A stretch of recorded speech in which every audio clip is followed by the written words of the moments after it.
What's the takeaway? We want to make sure it ends peacefully. We don't want to see anything like another Waco happen. So what we're doing is moving into the situation to monitor the situation. We don't want anybody to get overzealous on our side or theirs. We just want to be here to document anything that may happen. They have serious grievances that need to be talked about. So we do support the idea of what they're doing here, just maybe not necessarily how it happened, but that's neither here nor there. It's all happened now, and here we are.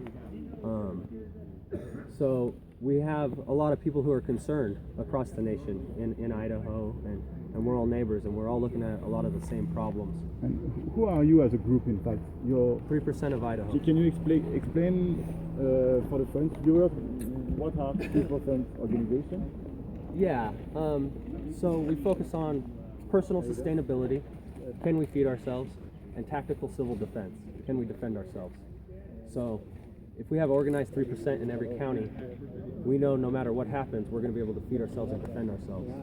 And that's the name of the game, that's the goal. And you said that the purpose is to end that quietly, like with no violence? Peaceful. We want peaceful resolution to the situation.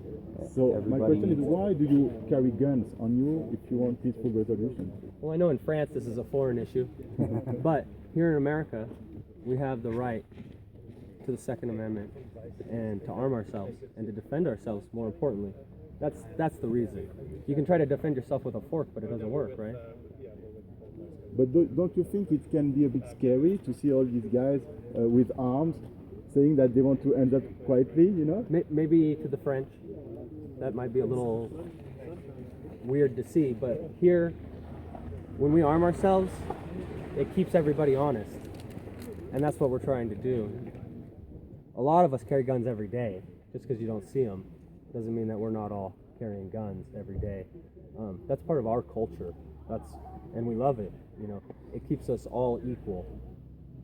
And last question, I've read that in America, the power of can we say it's a militia? We say that, huh? Sure. The power of the militia begin to be stronger and stronger. Is it a good thing? Absolutely, it's a necessity. Can you tell me that? And can you tell me that the power of the militia is going stronger and stronger, and why? And can you tell me that?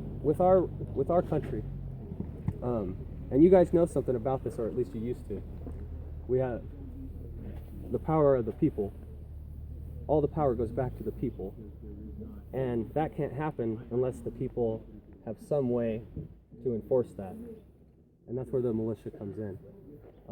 I don't claim to be a member of a militia. I'm just a member of an organization, and but the true militia is still out there training, and you're not even seeing the true militia.